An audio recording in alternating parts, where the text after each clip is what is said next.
Hello बच्चों, good evening. मैं Rajeev Awasthi study with us easy में आपका स्वागत है। दोस्तों, आज हम आपको कक्षा 4 की हिंदी की पुस्तक जिसका नाम फुलवाड़ी है, उसका पाठ 7 मलेथा की गूल, जिसके लेखक हैं माधो सिंह भंडारी, उस पाठ को पढ़ेंगे। और पाठ में जितने भी इम्पोर्टेंट प्रश्न होंगे, फैक्ट्स होंगे, वो भी समझेंगे।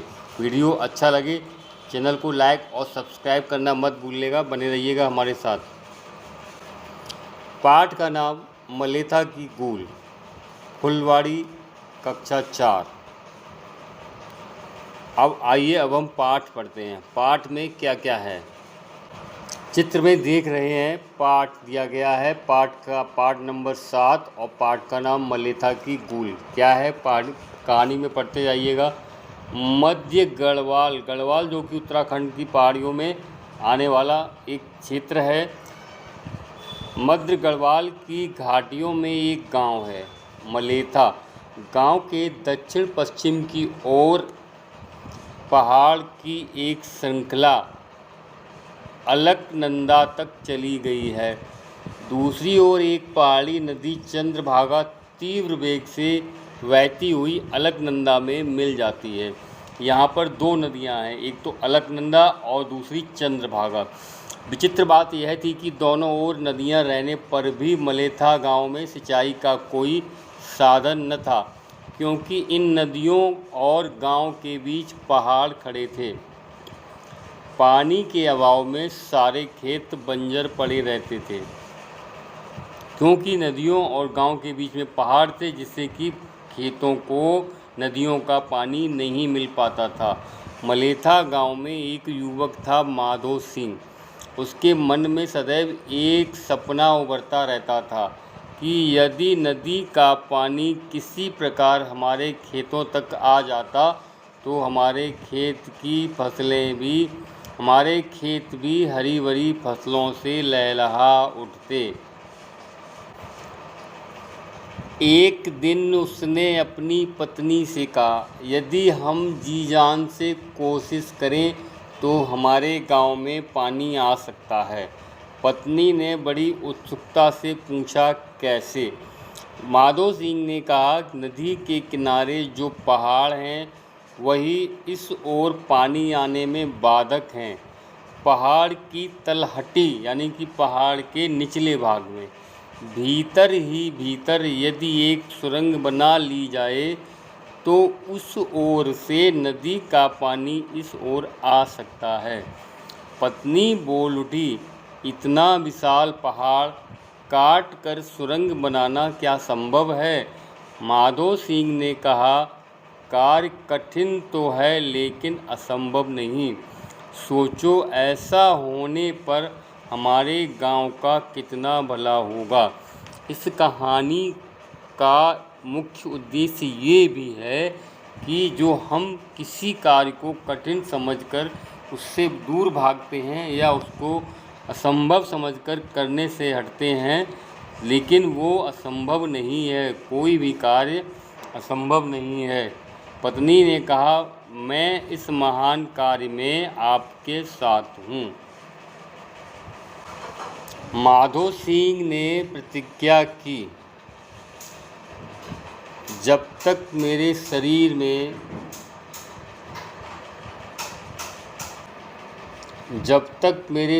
में रक्त की एक बूंद भी रहेगी, मैं अपने गांव मलेथा तक गूल निकालकर पानी लाने का प्रयास करूंगा।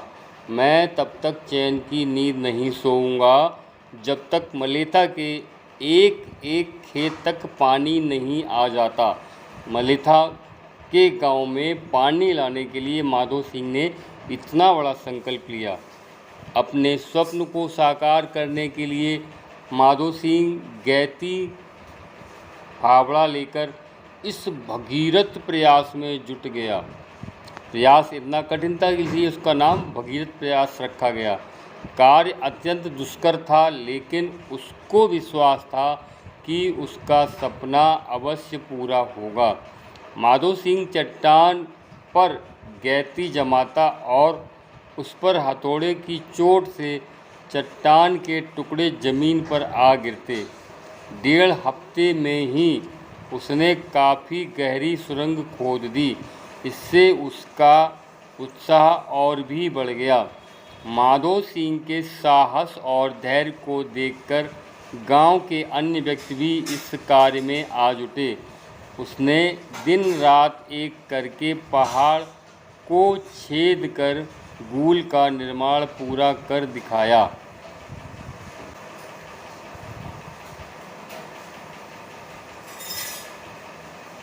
मलेथा की प्यासी धरती पर पानी बहने लगा।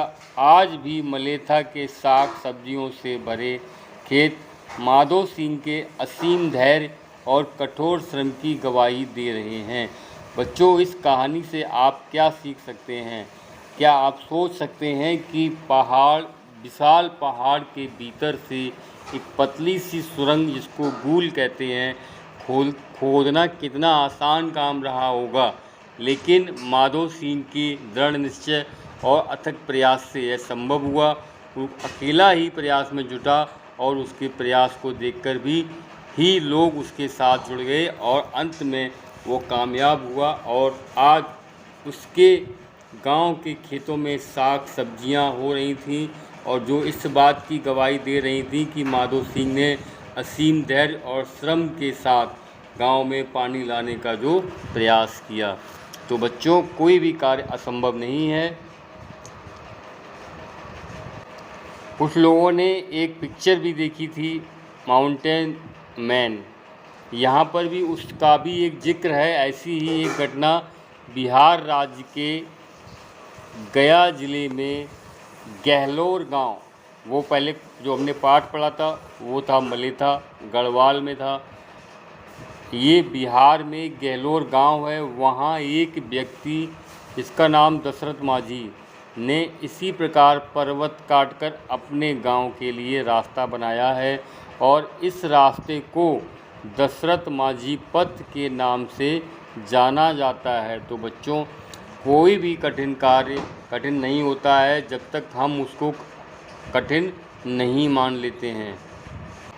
अब कुछ कठिन शब्दों के अर्थ, जैसे श्रृंखला, कतार, तीव्र, तेज, साकार, पूर्ण होना, प्रयास, कोशिश, दुश्वार, बहुत कठिन, गूल यानी कि पानी की नाली। एक प्रश्न है, मलेथा के खेत बंजर क्यों रहते थे?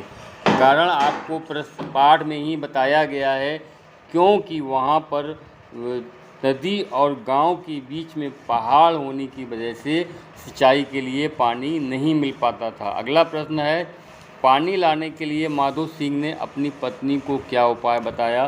तो पानी लाने के लिए माधो सिंह ने अपनी पत्नी को बताया, क्यों ना हम पहाड़ों की तलहटी से एक सुरंग का निर्माण करें जिससे कि अपने गांव में पानी आ सके।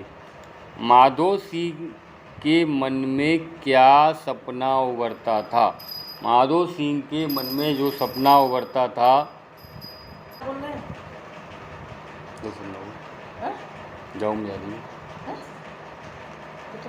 सपना पूरा करने के लिए माधो सिंह ने क्या प्रतिज्ञा की? सपना पूरा करने के लिए माधो सिंह ने प्रतिज्ञा की कि समुद्र की तलहटी से सुरंग खोदकर गांव में पानी लाने का प्रयास करूंगा। माधो सिंह ने अपनी प्रतिज्ञा कैसे पूरी की? माधो सिंह ने अपनी प्रतिज्ञा गूल खोद कर के पूरी की। माधो की दृढ़ प्रतिज्ञा और कठोर श्रम का क्या परिणाम निकला? माधो सिंह की दृढ़ प्रतिज्ञा और कठोर श्रम का परिणाम निकला कि गांव के खेतों में हरी सब्जियां और फसलें लहलहाने लगीं। सोच विचार कर बताइए, आप मलेथा गांव के बच्चे होते तो पहाड़ में सुरंग बनाने में क्या सहयोग करते? अगर आप मलेथा गांव के बच्चे होते तो पहाड़ में सुरंग बनाने के लिए हम भी उसके साथ सहयोग करते। आपके आसपास कहाँ कहाँ जल बर्बाद हो रहा है सोचिए और जल को बर्बादी रोकने के उपाय भी बताइए। अगला है, नीचे लिखे शब्दों को उदाहरण के अनुसार लिखिए। उत्साह उत्साही, साहस का साहसी और बलिदान का बलिदानी। अगला है पराक्रम पराक्रमी। दूसरा शब्द है परिश्रम परिश्रमी और उद्यम का उद्यमी। ये आपके अंतिम वर्ण हैं। वीडियो अच्छा लगे चैनल को लाइक और सब्सक्राइब करना मत भूलना। अगले ही वीडियो में हम आपको फुलवारी पुस्तक की कार्य पुस्तिका में जो भी अभ्यास दिया गया है वो करने के लिए बताएंगे। पाठ को ध्यान से पढ़ें और इसके संदेश को समझें।